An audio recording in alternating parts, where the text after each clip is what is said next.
बिस्मिल्लाहिर्रहमानिर्रहीम। अस्सलाम वालेकुम नाजरीन। मारूफ एस्ट्रोलॉजर, रिलीजियस स्कॉलर और बिजनेस कंसल्टेंट मोहम्मद उसामा अली साहब हमारे साथ मौजूद हैं। बहुत अहम मामले के ऊपर हमने बात करनी है। उसामा अली साहब, आपकी प्रेडिक्शन ठीक हुई थी, अब बार बार कहते हुए भी अजीब लगता है कि ठीक हो गए, ठीक हो गई, ठीक हो गई। लोग जानते हैं, नाजरीन जानते हैं, जंगों का आपने कहा था कि आगाज होगा। हमने देखा पाकिस्तान के हवाले से भी एक बैरूनी इंटरवेंशन हुई, पाकिस्तान ने उसका तगड़ा जवाब दिया। बहुत सारे तज्जियाकार ये समझते हैं कि अफगानिस्तान के साथ मामला को बहुत अच्छे नहीं हैं। ओवरऑल हम खित्ते में देखें तो इराक के अंदर कुछ अमरीकी अड्डों के ऊपर जो है वो हमने देखा कि बमबारी हुई, ड्रोन अटैक्स हुए। सेहूनी जो ताकतें गजा के अंदर जो कुछ कर रही हैं, वहां पे उनको बहुत बड़ा नुकसान उठाना पड़ा। बल्कि नेतन्याहू ने तो ये भी कहा कि अब तक का, जब से इस जंग में आए हैं, सबसे बड़ा नुकसान था। गालबन 24 फौजी जो हैं उनके एक इवेंट के अंदर मारे गए। उसामा अली साहब, ये जंगें, बहुत सारे लोग इस पे बात करते हैं, लिखते हैं, सवाल पूछते हैं। उन्हीं सवालात को मैं आपके सामने रखने जा रहा हूं कि क्या ये जो इमाम मेहदी के ज़हूर का टाइम बताया जाता है कि जंगें शुरू हो जाएंगी और फिर उनका ज़हूर होगा, ये जो इवेंट्स आज हो रहे हैं दुनिया में, क्या इसको इमाम मेहदी के ज़हूर के साथ जोड़ा जा सकता है? ये वाकई इस किस्म के इवेंट्स हैं? बिस्मिल्लाहिर्रहमानिर्रहीम, अल्लाहुम्मा सल्ली अला मोहम्मद व अला आले मोहम्मद। देखें, अब जंगें हर सदी में हुई हैं और काफी मुल्कों में लड़ी गई हैं। इस दफा इसकी नोयत इसलिए खास है कि सब एटम बम भी रखते हैं। और वो नबी पाक सल्लल्लाहु अलैहि वसल्लम की जो रिवायात है जिसमें एटम बताया गया है कि मेरी उम्मत के 3 हिस्से और उनमें से 2 हिस्से जंग और बीमारी में, यानी कि एक हिस्सा बीमारी में, एक हिस्सा जंग में। तो इसका मतलब 1/3 बचेगा, बाकी 2 बीमारी और जंग में जाएंगे। अब वो तकरीबन अगर पूरी हिसाब लगाएं दुनिया की आबादी का तो 7 अरब बनता है। तो 2.5-2.5 पौने 3-3 अरब का सर ले जाने की कैपेसिटी तो इस जंग में है।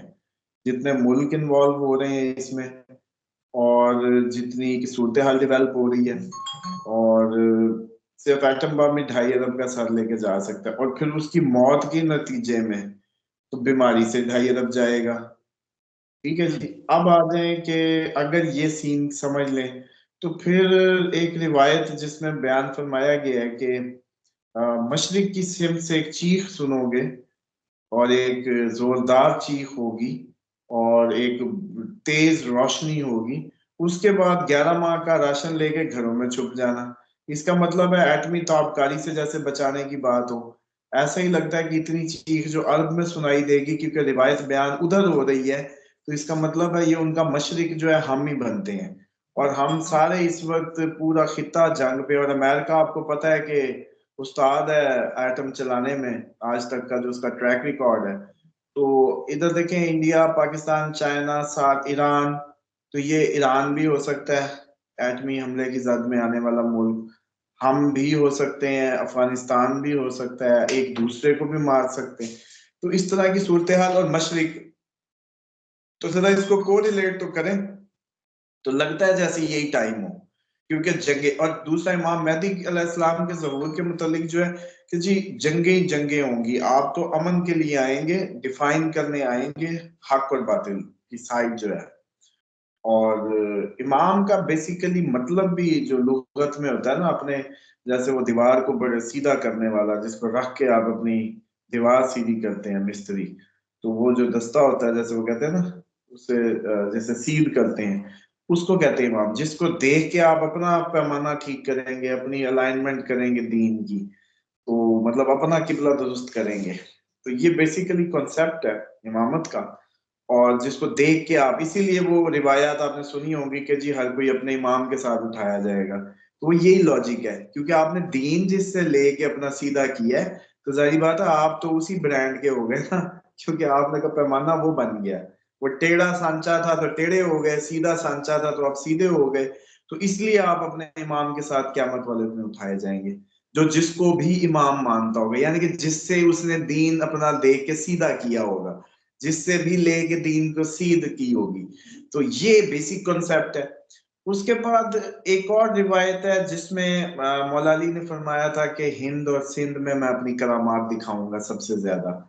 तो लगता ये आज बड़ी एक आपको बात बताऊं, मेरे नजर से भी नई गुजरी और नया ये एक इंकशाफ था कि शैतान का तख्त भी मुल्तान में था, और ये इसीलिए फिर सारे औलिया ने भी इधर ही आके डेरे लगाए।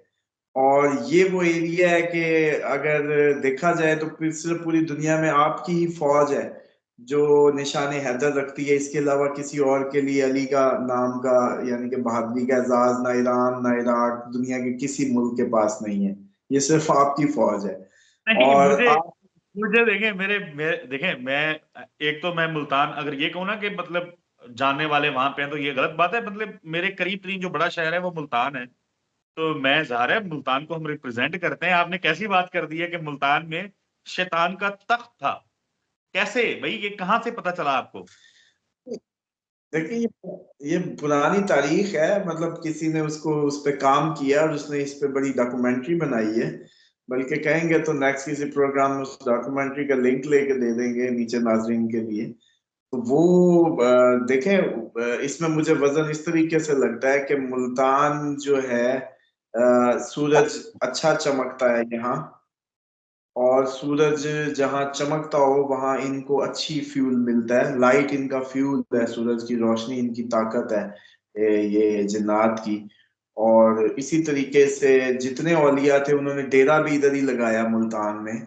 मैक्सिमम आपके पूरे खित्ते के हिसाब से आप देखें कि उधर बड़ी हस्तियां सारी इसी एरिया में है, और उन्होंने इसका मतलब है कि वो उन्होंने जो जेहद थी अपनी इसके खिलाफ, और होता भी यही होगा कि सारे जिनजदा होंगे इधर, वो शैतान जदा होंगे, और वो फूक मारते होंगे अल्लाह अकबर करके, उससे जिन भाग के निकलते होंगे और वो ईमान ले आते होंगे कि ये तो बाबा जी बड़े पहुंचे हुए हैं।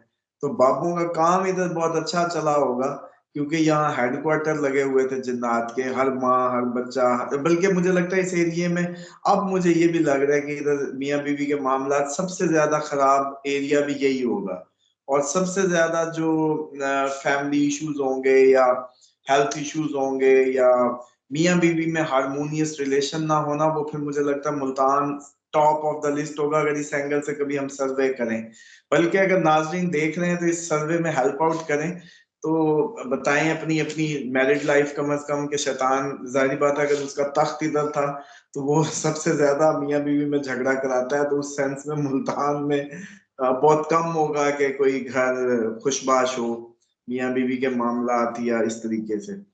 तो दूसरा एंगल ये था सिंध हिंद की अहमियत का। तो फिर मुझे लगता है कि ये तो नाचेंगे इधर अच्छे से पूरे इस अपने उसमें, अनरेस्ट भी होगा, दबा के होगा। और ये जो अपने जितने गर्म इलाके हैं, जितने जहाँ सूरज सही चमकता है, इसीलिए वहां आप देखते हैं हॉट हेडेड लोग ज्यादा होते हैं, फसाद ज्यादा होते हैं, क्योंकि रोशनी इनको अच्छी मिलती, इनके फ्यूल है, इनकी एनर्जी है। अब आ जाए कि अगर ये हिस्से में जंग होनी है, वो जो गजवा हिंद, तो फिर उसमें दो तीन बातें कॉमन लगती हैं। अपनी फौज का निशाने हैदर होना, पाक फौज का, और इनका ईरान का पूरी दुनिया को चैलेंज करना, अफगानिस्तान का हमारे हाथों ट्रेंड होना, और पाकिस्तान और ईरान के दोहरे ताल्लुकात हैं, एक दिखाने के हैं एक छुपाए छुपे हुए हैं, ये डबल हमारे चलते हैं। तो मुझे लगता है कि ये सारा एक बने ब्लॉक इन तीनों का, अफगानिस्तान पाकिस्तान ईरान, और ये नबर तर्जमा हो सकते हैं इंडिया साइड से भी, क्योंकि शैतान से असल तो शैतान ने तो कहीं से भी लड़वाना है ना। तो फिर इसके जी। नतीजे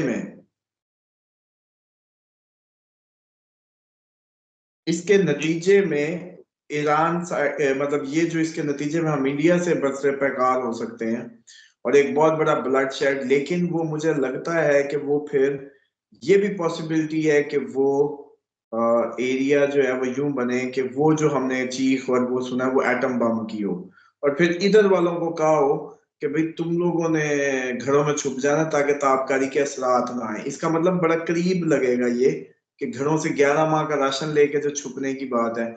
अच्छा, अब दूसरी साइड से लें तो खरासान से काले झंडे निकलेंगे, रुख वो इधर का नहीं कर रहे इंडिया का या चाइना का, वो रुख कर रहे हैं सऊदीया का, सऊदीया के बादशाह को उतारेंगे। और सऊदीया की हरकतें भी इस टाइम सामने हैं, भाई इसराइल को उधर से कहता है कि तुम बस जंग बंद कर दो, जितने मार लिए खैर है, मैं तुमसे दोस्ती कर लूंगा, मतलब ताल्लुकात बहाल कर लूंगा। जो अब तक का सऊदीया का बिहेव है, उम्मत मुस्लिमा का लीडर का हक तो वो नहीं अदा कर रहा। साउथ अफ्रीका जा रहा है केस लेके फलस्तीन का, लेकिन सऊदीया नहीं जा रहा। हालांकि पैसा भी है, पावर भी है। चलो हम तो IMF में जकड़े हुए हैं, आप लोग बेगैरतियों में जकड़े हुए हैं, बस और कुछ नहीं है। पैसा आपका, तेल आपका, बादशाह आप तो किसी भी मुल्क की इकॉनमी गिराना चाहें या उठाना चाहें, इतना इख्तियार रखते हैं, तो आप लोग लूसी क्यों हुए हैं? तो उससे ये साफ जाहिर होता है कि ये हरकतें बढ़ जाएंगी, शायद ये फलस्तीन की साइड ही ना ले जाएं कहीं अपकमिंग टाइम में। तो फिर जो बादशाह सऊदीया का उतारने वाला जो सीन है, प्लस अब इस नक्शे को ना थोड़ा सा उधर बैठ के देखें कि शाम में खैर नहीं रहेगी तो पूरी दुनिया में खैर बाकी नहीं रहेगी। तो जब का शाम का चूरा शुरू हुआ, बशार अल असद को उतारने की कोशिश की गई, तो वो आपका हमनाम जो है वो इनको लड़ गया, और वो अभी तक उतार नहीं सके इसको कभी भी। और लेकिन पूरी दुनिया में जंगें शुरू होगी शाम के बाद। उस वक्त सिर्फ शाम में थी, अब यूक्रेन भी रशिया में भी अनरेस्ट है, अजरबैजान, उसके बाद वो दूसरे आपका ये पूरा मिडल ईस्ट जंग के दहाने पे, आप जंग के दहाने पे। सर नक्शे तो बनाए, तो शाम में खैर नहीं रहेगी तो कहीं खैर नहीं रहेगी। अब आ जाए कि जो इमाम मेहदी अलैहिस्सलाम के ग़ैबत के मुतालिक है ना, तो वो ये एरिया यही बनता है कहीं पहाड़ों में उनका है कि जी वो ग़ैबत में होंगे तो पहाड़ों में होंगे, और पहाड़ों में से जो शाम का एरिया जो है वो समझ आता है, और फिर शाम से ही लगता है कि उधर का रुख करेंगे तो काले झंडे और वो सारा, तो हम सब जो जिंदा बचे हुए या कुछ इस अगर एटम की भेंट ना चढ़े हम, तो फिर हम इधर का रुख सब कर रहे होंगे। और फिर जी क़यामत के नजदीक अगर बात करें तो वो कहते थे कि जी बकरियां लेके पहाड़ों का रुख करना। आजकल नाजरीन बड़ा सवाल करते हैं कि जी अगर इतनी जंगें आ रही हैं तो हम किधर का रुख करें और फूड किधर स्टोर करें या क्या करें। तो मैं उनको बता रहा था कि भाई इसका सिंपल सा फार्मूला है कि पहाड़ों में गूंज, पहाड़ों में शॉक ऑब्जर्वेंस, पहाड़ों में आवाज की जो है वो भी रुकती है, रोकता है पहाड़, रोशनी को भी रोकेगा। तो एटम किसी साइड पे चलता है तो पहाड़ सबसे ज्यादा पॉसिबल है, एक ढाल के तौर पे एक वादी होना किसी भी एरिया का, वो सेफ हो सकता है। प्लस फूड में तो डेफिनेटली बकरियां और इस तरह की चीजें। तो ये थोड़ा सा जो आजकल दिमाग में सुन के नक्शा चल रहा है वो ये चल रहा है। आप जी, दुनिया में बढ़ती हुई जंगों को इमाम मेहदी के ज़हूर के साथ क्यों जोड़ा जा रहा है, इसको आपने बड़े ज़बरदस्त तरीके से एक्सप्लेन कर दिया है उसामा अली साहब। बहुत शुक्रिया आपके कीमती वक्त के लिए। नाज़रीन, अगली वीडियो में मुलाकात होगी, तब तक के लिए इजाज़त दीजिए। अल्लाह हाफ़िज़।